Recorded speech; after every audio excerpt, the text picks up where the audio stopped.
مجھ کو طوفان کی موجوں کا کیا ڈر،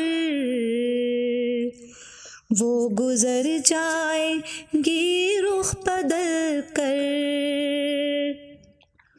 مجھ کو طوفان کی موجوں کا کیا ڈر، وہ گزر جائیں گی رخ بدل کر۔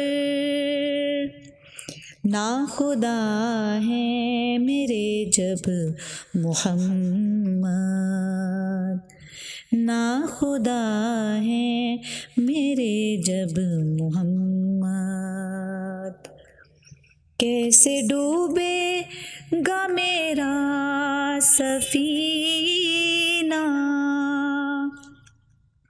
میرے دل میں ہے یاد محمد۔ 313 بمقابلہ 1000۔ دشمن کو دشمن کے ہتھیار سے ہلاک کرنے کی جنگی حکمت عملی کے تحت مسلمانوں نے فیصلہ کیا کہ جس طرح قبیلہ قریش نے مدینہ کو معاشی محاصرے میں لے رکھا ہے، اسی طرح وہ بھی مکہ کے تجارتی قافلوں کو مدینہ کی حدود سے گزرنے کی اجازت نہ دیں۔ اس حکمت عملی پر عمل درآمد میں سب سے بڑی رکاوٹ یہ تھی کہ قریش نے اپنے تجارتی قافلوں کی گزرگاہوں پر آباد قبائل سے معاہدہ کر رکھا تھا، جس کے عوض اہل مکہ انہیں باج ادا کرتے تھے۔ حضور علیہ الصلوۃ والسلام بدوی قبائل میں تشریف لے گئے اور مکہ والوں کی زیادتیوں اور چیرہ دستیوں سے بدوی قبیلوں کو آگاہ کر کے انہیں مسلمانوں کے ساتھ اتحاد کی دعوت دی۔ قبیلوں نے یہ پیشکش قبول کر لی اور اہل مکہ سے حاصل ہونے والی آمدنی سے دستبردار ہو گئے۔ حضور علیہ الصلوۃ والسلام نے قبیلہ غفار، قبیلہ بنو زمرہ، قبیلہ جہینیہ اور قبیلہ بنو مدلیج کے سرکردہ افراد کو اسلام قبول کرنے کی دعوت دی۔ بہت سارے لوگ مسلمان ہوئے اور کئی قبیلے مسلمانوں کے اتحادی بن گئے۔ ان قبائل کی بستیاں ایسی جگہ پر تھیں جہاں سے قافلے گزرتے تھے۔ حضور علیہ الصلوۃ والسلام کی غیر موجودگی میں ابن جبیر کی قیادت میں تیز رفتار اونٹوں پر سوار کچھ سواروں نے مدینہ پر حملہ کر دیا، گھروں میں آگ لگا دی، مسلمانوں کا مال و اسباب لوٹ کر لے گئے۔ انکوائری کے بعد پتہ چلا کہ قریش کی سازش تھی۔ قریش کی ریشہ دوائیوں کا قلع کما کرنے کے لیے حضور علیہ الصلوۃ والسلام نے 8 مسلمانوں کو منتخب کیا اور ان میں سے عبداللہ بن حجش کو سربراہ بنایا۔ جب عبداللہ نخلہ پہنچے تو رجب کا مہینہ ختم ہونے میں ابھی 1 دن باقی تھا۔ رجب کا مہینہ اہل مکہ کے نزدیک حرمت والا مہینہ تھا۔ اسی دن ایک کاروان نے جو کشمش اور کھالیں لے کر طائف سے مکہ جا رہا تھا، نخلہ کے مقام پر پڑاؤ ڈالا۔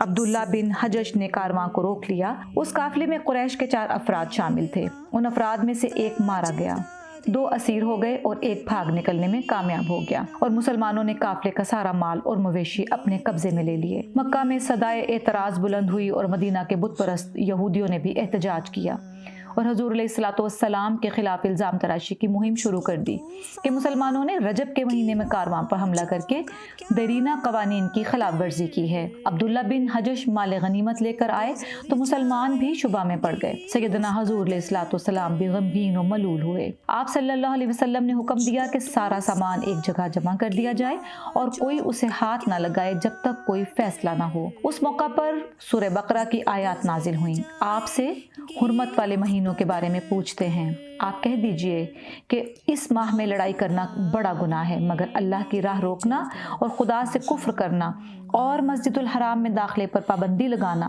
اور ان لوگوں کو جو اس کے اہل ہیں وہاں سے نکال دینا اللہ کے نزدیک اس سے بھی بڑا گناہ ہے، اور فتنہ انگیزی قتل سے بھی بڑا جرم ہے۔ کچھ عرصے بعد کفار مکہ کا ایک اور قافلہ مدینہ کی حدود سے گزر کر مکہ پہنچنے والا تھا۔ قافلہ ابو سفیان کی قیادت میں 2000 اونٹوں پر 50,000 مالیت کا سامان لے کر جا رہا تھا۔ مکہ میں یہ افواہ پھیل گئی کہ مسلمان قافلہ پر حملہ کرنے والے ہیں۔ کفار مکہ نے اس بات کی بنیاد بنا کر 950 جنگجو مرد، 700 اونٹ اور 100 گھوڑوں پر مشتمل فوج مسلمانوں پر حملہ کرنے کے لیے بھیج دی۔ مسلمانوں کو جب اس کی اطلاع ملی تو 313 افراد، 70 اونٹوں اور 2 گھوڑوں پر مشتمل جماعت مقابلہ کے لیے تیار ہو گئی۔ ہجرت کے دوسرے سال 17 رمضان کو بدر کے مقام پر دونوں افواج کا آمنا سامنا ہوا۔ اس جنگ میں مسلمان تعداد کے لحاظ سے قریش کے مقابلے میں صرف 1/3 تھے۔ لیکن اللہ تعالیٰ نے ان کی مدد فرمائی اور فتح و نصرت عطا کی۔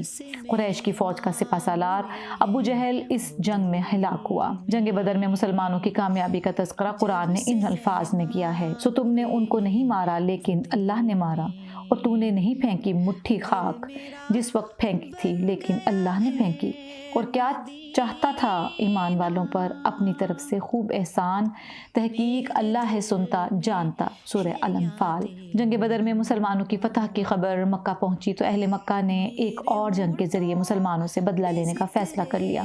حضور علیہ الصلوۃ والسلام اور دیگر مسلمانوں سے جنگ و جدل کرنے والے گروہ کا سربراہ ابو سفیان تھا۔ جنگ بدر میں اس کا ایک بیٹا، سسر اور داماد مارے گئے تھے، جبکہ دوسرا بیٹا مسلمانوں کے پاس قید تھا۔ ابو سفیان نے قسم کھائی کہ مسلمانوں سے انتقام لیے بغیر چین سے نہیں بیٹھے گا اور نہ ہی اپنی بیوی کے ساتھ مباشرت کرے گا۔